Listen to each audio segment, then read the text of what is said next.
For the Life of Laetitia by Merle Hodge, Chapter 10. The next morning, Anjani arrived very late, halfway through the geography class. She was embarrassed and flustered, as though coming to school late was the end of the world. I peered at her, but she kept her eyes straight ahead, looking at the teacher, and I thought, avoiding me. After a while, I realized that she had no geography book, so I put mine where she could see into it.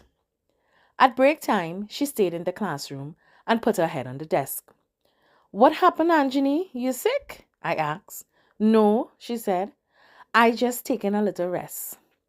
She was trying to seem cheerful, but there was a terribly strained look on her face, as though all the cares of the world were weighing on her. We had Spanish after the break, and again, Anjani had no book. The teacher was a strange, flabby man with sagging cheeks who hid behind huge dark glasses and taught us by mumbling out of the Spanish book, which he held upright in front of him like a shield. It was clear from that first week that in his class we were not likely to learn very much, and that sooner or later all hell will break loose.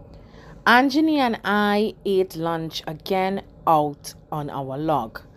Before we could settle down, she said in a rush, "I get in the rest of my books next week," and started to eat with all her might.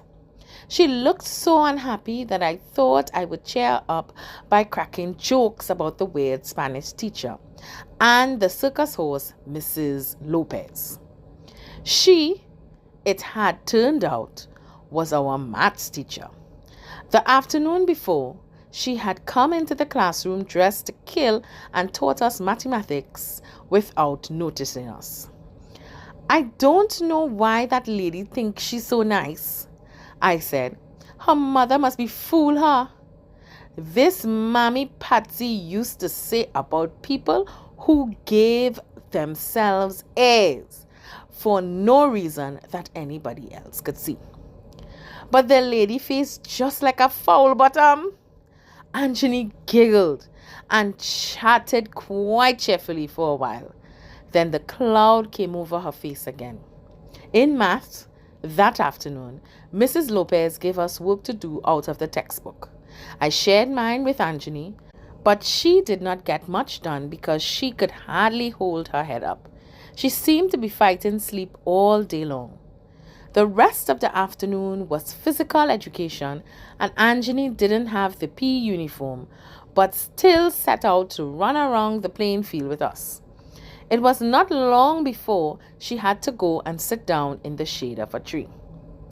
There was heavy rain the next morning, and many children were late, among them Anjani. We were over in the home economics room, a big, pretty kitchen with shining, bright sinks and stove and tables, and a teacher like a mother hen. Mrs. McAllister never sat down, and as she fluttered about from place to place, she kept saying, "Now, girls, tidy, tidy as we go, and into your groups now, girls." It was as if she couldn't see the 5 boys with us, large as life, who had chosen to do homework instead of woodwork. By lunchtime, the rain had stopped, but it was too wet to eat outside. So Anjani found us a new spot, a space between the lockers where abandoned, broken furniture was stored. Students came to their lockers every now and then, so Anjani never took her roti out of the paper bag. She would put the bag to her mouth and take a quick bite, close the bag and hold it on her lap again while she chewed. When we were finished eating, we went back to the classroom where many of our classmates were still eating lunch or simply playing around. The rain had kept everybody inside this lunch hour. Anjani put her head down on the desk and amid loud talking, laughter, and ruction, fell asleep.